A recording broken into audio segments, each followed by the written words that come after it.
इस खत्ते में जो डेवलपमेंट्स हो रही हैं, खास तौर पे अमेरिका और ईरान के दरमियान जो मुज़ाकरात का दूसरा दौर है, उस पे गुफ्तगू करेंगे और साथ साथ पाकिस्तान के वजीर खारजा और नायब वजीर आजम इसहाक डार साहब कल काबुल गए हैं। तो इस कॉन्टेक्स्ट में इस खत्ते के ऊपर इन मुलाकातों के, इन मुज़ाकरात के क्या असरात होंगे। पहले हम आपको बताएं कि ईरान और अमेरिका के दरमियान जो मुज़ाकरात हैं वो उस हद तक पेशरफ्त हुई क्या है। ईरान अमेरिका जौहरी मुज़ाकरात का जो दूसरा दौर हुआ है ये रोम में हुआ है। 4 घंटे तक ओमान की सालिसी में बिलवास्ता बातचीत हुई है। ईरानी वजीर खारजा अब्बास अराक्ची ने गुफ्तगू को तामीरी करार दिया है और कहा है कि तकनीकी मुलाकातों के बाद उम्मीद है अगले हफ्ते मुआहदे के इम्कान का फैसला करने के काबिल होंगे। उनका यह भी कहना था कि बहुत ज्यादा खुशउम्मीदी और बहुत ज्यादा मायूसी की बजाय हमें दरमियानी रास्ते पर रहना होगा।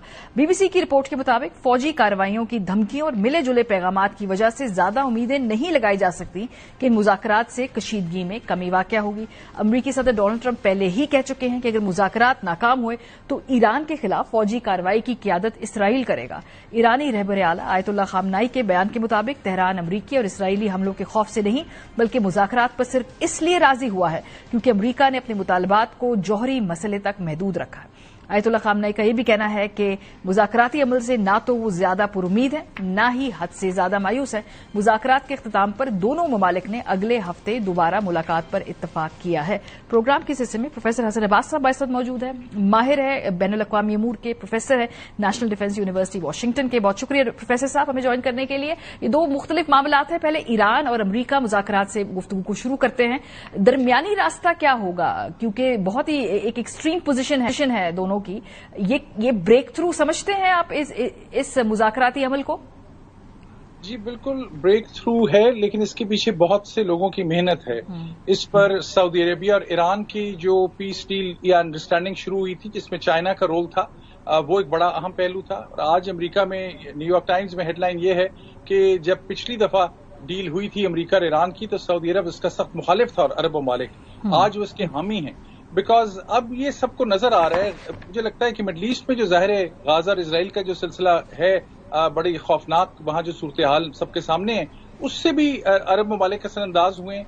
और ईरान ने भी ये देखा है कि ईरान की पोजीशन पहले के मुकाबले में वीक है। उनके जो सपोर्टर्स थे हिजबुल्लाह की सूरत में या हमास की सूरत में भी वहां उनको खासी मुश्किल का सामना पेश हुआ है। तो वो ईरान भी थोड़ा सा वीक है। ईरान के अंदर इकोनॉमिक चैलेंजेस भी हैं और वो देख रहे हैं कि ट्रंप जो हैं वो उनका रवैया बड़ा सख्त है, लेकिन वो एक डील मेकर भी हैं। तो वो सख्त मैसेजिंग भी कर रहे हैं। लेकिन इफ देयर इज अंग्रेजी में कहूंगे अगर डील पॉसिबल है तो Trump is the man to do it. और आखिरी इस ज़मन में एक और इम्पोर्टेंट बात यह है जो अमेरिका में बहुत सुर्खियों में कही गई है कि इजराइल हमला करना चाहता था और यहां तक कहना चाहिए कि इजराइल हमला किए चाहता था और अमेरिका ने, प्रेसिडेंट ट्रंप ने उनको खास तौर पे रोका कि आप अभी ठहर जाएं।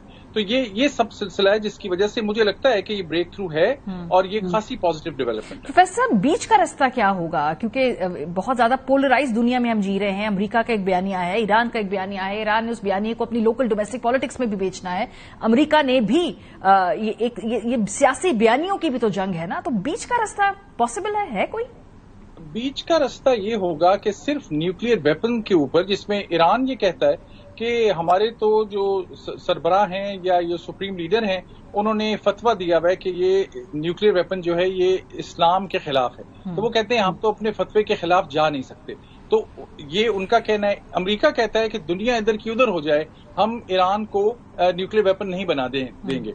इस पे अगर एग्रीमेंट हो जाता है, खतरा ये है कि अगर ये एक्सपैंड हुआ और अमेरिका ने कहा जिसका चांस है कि नहीं आप हिजबुल्लाह को भी डिसमेंटल करें, आप इराक में जो आपके पास मलेशियाज हैं आपकी सपोर्ट से चल रहे हैं उनको भी करें, आप यमन में हूतीज को भी रोकें।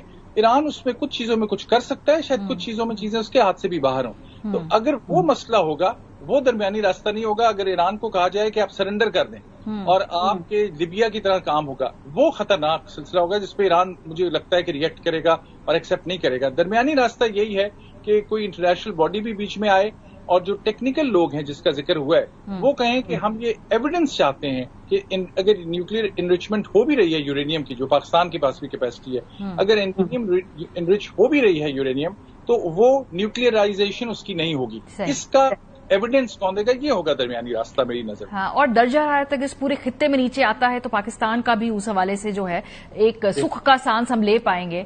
काबुल गए हैं इसहाक डार साहब, ये जो मुलाकात हुई है, एक तरफ जो पाकिस्तान से गैर कानूनी जहां पे मुहाजिरीन उनका इनखला भी हो रहा है उस पर तशवीश है काबुल की, पाकिस्तान की बॉर्डर पार से होने वाली दहशतगर्दी पे तशवीश है। इस मुलाकात को किस तरह से आप देखते हैं? क्या इसमें कुछ आपको लगता है दोनों ममालिक के दरमियान पेशरफ्त मुमकिन है? जी, इसमें मैं कहूंगा कि पाकिस्तान की तरफ से तो देर आए दुरुस्त आए। ये बड़ी क्रिटिकल पॉलिसी थी। इसमें मैं जब पाकिस्तान पिछले दिनों आता जाता भी रहा, जितने अफगान दोस्तों से बात हुई, अफगान तो अब पाकिस्तान की सोसाइटी का जिसे कहते हैं पार्ट एंड पार्सल थे। उनको आप सारी दुनिया को ये कहते रहे कि अफगानों को ह्यूमिलेट ना करें, इनको ह्यूमिलेट ना करेंगे, जंग लड़ेंगे। जो सबक आपने कोशिश की सारी दुनिया को पढ़ाने की और वो सबक सही साबित हुआ। आज आप खुद ही वो सबक भूल गए थे और आप उनको एक ऐसी ह्यूमिलेटिंग और उनकी डिग्निटी के खिलाफ जो बात है वो आप उनको चैलेंज कर रहे थे। तो अब नायब वजीर आजम और वजीर दाखिला गए हैं। मुझे लगता है कि एम्बेसडर सादिक साहब है, उनका भी इसमें पॉजिटिव रोल है। वो पठान है, वो जानते हैं, वो डिप्लोमेटिक पोजीशन पे रहे हैं। और अब अफगानिस्तान भी थोड़ी सी वीक पोजीशन में है। वहां पे सिराजुद्दीन हक्कानी इंटीरियर मिनिस्टर और हिबतुल्लाह जो हैं उनके दरमियान जो चपकलिश है वो शिद्दत इख्तियार कर गई। तो अफगानिस्तान में भी चैलेंज है, लिहाजा उन्होंने भी अच्छा यही समझा है कि इकोनॉमिक एक्टिविटी हो, पाकिस्तान के साथ कोई दरमियानी रास्ता निकल आए। तो ये ओवरऑल अच्छे साइन